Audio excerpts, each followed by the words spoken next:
ಮುಕ್ತಿ ಎಂದು ಕೊಡ್ತೀರಾ? ಮುಕ್ತಿ ಎಂದು ಕೊಡ್ತೀರಾ? ದಶಕಗಳಿಂದ ಟೊಮೊಟೊ ಮಾರುಕಟ್ಟೆಗೆ 100 ಎಕರೆ ಜಮೀನನ್ನು ಮಂಜೂರು ಮಾಡಿ ಎಮ್ಮೆ ಚರ್ಮದ ಮದವನಿರುವಂತಹ ರೈತರ ಮೇಲೆ ಕಾಳಜಿ ಇಲ್ಲ. ಇಲ್ಲೇ ಅತಿ ಎರಡನೇ ದೊಡ್ಡ ಮಾರುಕಟ್ಟೆ ಅಂತ ಹೇಳಿ ಕಡೆಯದಾಗಿ 20 ನಮ್ಮ ಕಣ್ಣೀರಿಗೆ ನಮ್ಮ ಹೋರಾಟಕ್ಕೆ ಕೊಂಡರಾಜಿನಲ್ಲಿ ಗೇಟ್ ಬಂದನ್ನು ಮಾಡುವ ಸರ್ಕಾರದ ಮಟ್ಟದಲ್ಲಿರುವ ಟೊಮೊಟೊ ಮಾರುಕಟ್ಟೆಯ ಜಾಗದ ಸಮಸ್ಯೆಗೆ ಮುಕ್ತಿ ಎಂದು ಕೊಡ್ತೀರಾ? ಕೋಲಾರ ಜಿಲ್ಲಾ ಉಸ್ತುವಾರಿ ಸಚಿವರಾದ ಬೈರ್ತಿ ಸುರೇಶ್ ಅವರೇ ಹಾಗೂ ಕಂದಾಯ ಅಧಿಕಾರಿಗಳೇ, ಎಪಿಎಂಸಿ ಅಧಿಕಾರಿಗಳೇ, ಸತತವಾಗಿ 20 ವರ್ಷಗಳಿಂದ ಅಂದ್ರೆ 2 ದಶಕಗಳಿಂದ ಟೊಮೊಟೊ ಮಾರುಕಟ್ಟೆಗೆ 100 ಎಕರೆ ಜಮೀನನ್ನು ಮಂಜೂರು ಮಾಡಿ ಅಭಿವೃದ್ಧಿ ಮಾಡಿ ರೈತರ, ದಲ್ಲಾಳರ, ವ್ಯಾಪಾರಸ್ಥರ ಒಂದು ರಕ್ಷಣೆ ಮಾಡಬೇಕಂತೇಳಿ ನಿರಂತರವಾಗಿ ರೈತ ಸಂಘದಿಂದ ಪ್ರಗತಿಪರ ಸಂಘಟನೆಗಳ ಹೋರಾಟ ಮಾಡ್ಕೊಂತಾನೆ ಬರ್ತಾ ಇದ್ದಾರೆ. ಆದರೂ ಸಹ ಈ ಒಂದು ಎಮ್ಮೆ ಚರ್ಮದ ಮದವನಿರುವಂತಹ ಈ ಒಂದು ಸರ್ಕಾರಗಳಿಗೆ, ಕಂದಾಯ ಮಂತ್ರಿಗಳಿಗೆ, ಜಿಲ್ಲಾ ಉಸ್ತುವಾರಿ ಸಚಿವರುಗಳಿಗೆ ರೈತರ ಮೇಲೆ ಕಾಳಜಿ ಇಲ್ಲ. ಏಷ್ಯಾದಲ್ಲೇ ಅತಿ ಎರಡನೇ ದೊಡ್ಡ ಮಾರುಕಟ್ಟೆ ಅಂತೇಳಿ ಪ್ರಸಿದ್ಧಿ ಪಡೆದಿರುವಂತಹ ಮಾರುಕಟ್ಟೆಯ ಜಾಗದ ಸಮಸ್ಯೆಗೆ ಮುಕ್ತಿ ನೀಡುವಲ್ಲಿ ಜನಪ್ರತಿನಿಧಿಗಳು ಮತ್ತೆ ಸಂಬಂಧಪಟ್ಟ ಅಧಿಕಾರಿಗಳು ವೈಫಲ್ಯ ಎದ್ದು ಕಾಣ್ತಾ ಇದೆ. ಪ್ರತಿ ಸಾರಿನೂ ಕೇಳ್ತಾ ಇದೀವಿ. ಯಾಕಂದ್ರೆ ಇನ್ನು ಒಂದೇ ದಿನ 20 ದಿನಗಳಲ್ಲಿ ಟೊಮೊಟೊ ಋತುಮಾನ ಜೂನ್ ತಿಂಗಳಲ್ಲಿ ಪ್ರಾರಂಭವಾಗ್ತದೆ. ಅತಿ ಹೆಚ್ಚಾಗಿ ಟೊಮೊಟೊ ಇಲ್ಲಿಗೆ ಬರ್ತಾ ಇದೆ. ಟೊಮೊಟೊ ಬಂದಾಗ ಇಲ್ಲಿ ಟ್ರಾಫಿಕ್ ಸಮಸ್ಯೆ ಆಗ್ತದೆ. ಮತ್ತೆ ಮಳೆ ಬಂದ್ರೆ ಆ ಒಂದು ಮಳೆಗಾಲದಲ್ಲಿ ಕಾಯಿ ತುಂಬೋದಕ್ಕಾಗಿ ವ್ಯಾಪಾರಸ್ಥರು ಭಯ ಬೀಳ್ತಾರೆ. 100 ರೂಪಾಯಿ ಬಾಕ್ಸ್ ಹೋದ್ರೆ ಅದ್ರ ಮೇಲೆ 21-25 ರೂಪಾಯಿ ಕಡಿತ ಆಗ್ತಾ ಇದೆ. ರೈತರಿಗೆ ನಷ್ಟ ಆಗ್ತಾ ಇದೆ. ಇದ್ರೂ ಸಹ ಸಮಸ್ಯೆಯನ್ನು ಗಂಭೀರವಾಗಿ ಪರಿಗಣಿಸ್ತಾ ಇಲ್ಲ. ನಾವು ಎಷ್ಟಂತೇಳಿ ಅವ್ರನ್ನ ಕೈ ಕಾಲು ಹಿಡ್ಕೊಂಡು ಬೇಡ್ಕೊಳ್ಳಾಗ್ತಾ ಇದ್ದದೆ. ಇನ್ನು ಉಸ್ತುವಾರಿ ಸಚಿವರು ಬರ್ತಾರೆ, ಕಣ್ಣಿಗೆ ಕೂಲಿಂಗ್ ಗ್ಲಾಸ್ ಹಾಕೊಂಡಾಗ ಮಾರ್ಕೆಟ್ ವ್ಯವಸ್ಥೆ ಇಲ್ಲಿ ಕಾಣಿಸ್ತದೆ ಅವರಿಗೆ. ಕೋಲಾರ ಜಿಲ್ಲೆ ಬಗ್ಗೆ ಕಾಳಜಿ ಇಲ್ಲ ಅಂತ ಹೇಳಿದ್ರೆ ದಯವಿಟ್ಟು ಉಸ್ತುವಾರಿ ಸಚಿವರು ನೀವು ಬದಲಾವಣೆ ಮಾಡ್ಕೊಂಬಿಡಿ. ಅದನ್ನು ಬಿಟ್ಟು ರೈತರಲ್ಲಿ ಯಾಮಾರಿಸಿ ಆಗಿದೆ. ಇನ್ನು ಜನಪ್ರತಿನಿಧಿಗಳು ಕೇಳಿದ್ರೆ ನಾವು ಸರ್ಕಾರದ ಮಟ್ಟದಲ್ಲಿ ತನಿಖೆ ಆಗ್ತಾ ಇದೆ. ಯಾವಾಗ ತನಿಖೆ ಆಗ್ತಾ ಇದೆ? ಕಲ್ಲಂಡೂರು ಮತ್ತೆ ಕೋನೇಪುರ ಜಾಗದಲ್ಲಿ ಜಾಗ ಗುಡಿಸಿದ್ದಾರೆ.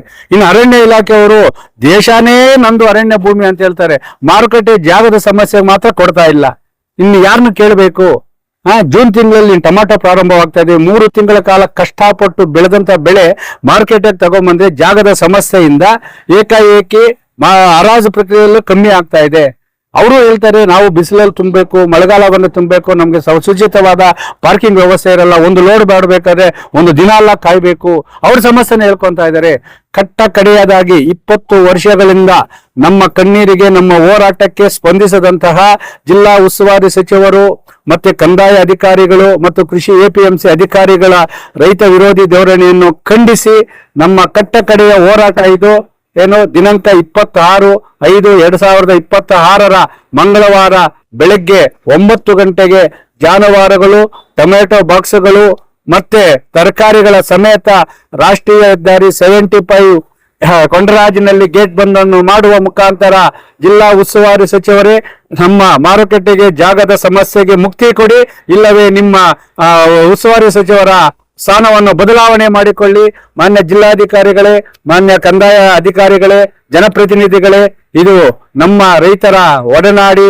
ಮಾರುಕಟ್ಟೆಯ ಜಾಗದ ಸಮಸ್ಯೆ, ರೈತರ ಬೆವರಿನ ಹನಿಗೆ ತಕ್ಕ ಬೆಲೆ ಸಿಗಲೇಬೇಕು, ಮಾರುಕಟ್ಟೆ ಅಭಿವೃದ್ಧಿ ಆಗಲೇಬೇಕು ಅಂತ ಹೇಳಿ ಕಡೆಯದಾಗಿ 26/5/2026 ಮಂಗಳವಾರ ಬೆಳಗ್ಗೆ 9 ಗಂಟೆಗೆ ಜಾನುವಾರುಗಳು, ಟೊಮೊಟೊ ಬಾಕ್ಸ್ಗಳು, ತರಕಾರಿಗಳ ಸಮೇತ ರಾಷ್ಟ್ರೀಯ ಹೆದ್ದಾರಿ 75 ಕೊಂಡರಾಜಿನಲ್ಲಿ ಗೇಟ್ ಅನ್ನು ಬಂದ್ ಮಾಡುವ ಮುಖಾಂತರ ನಮ್ಮ ಮಾರುಕಟ್ಟೆಯ ಜಾಗದ ಕಡತಕ್ಕೆ, ಸರ್ಕಾರದ ಮಟ್ಟದಲ್ಲಿರುವ ಕಡತಕ್ಕೆ ಮುಕ್ತಿ ಕೊಡಬೇಕು.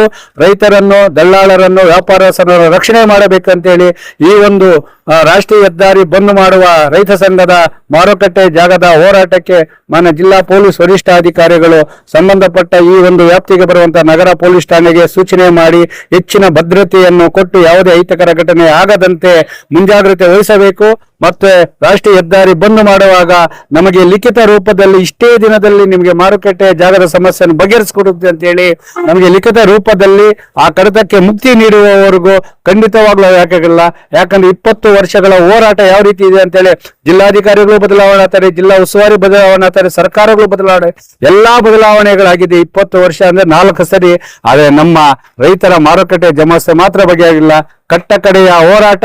ಜಿಲ್ಲಾ ಉಸ್ತುವಾರಿ ಸಚಿವರೇ, ಮಾರುಕಟ್ಟೆಯ ಜಾಗದ ಸಮಸ್ಯೆಯನ್ನು ಮುಕ್ತಿಗೊಳಿಸಿ ಕೋಲಾರಕ್ಕೆ ಬನ್ನಿ, ಇಲ್ಲವಾದರೆ ನಿಮ್ಮ ಖಾತೆ, ನಿಮ್ಮ ಸಚಿವರ ಸ್ಥಾನವನ್ನು ಬದಲಾವಣೆ ಮಾಡಿಕೊಳ್ಳಿ, ನಮ್ಮ ರೈತರ ಜೊತೆ ಜೀವನ ಚೆಲ್ಲಾಟವಾಡಬೇಡಿ ಅಂತೇಳಿ ಎಚ್ಚರಿಕೆ ನೀಡ್ತಾರೆ.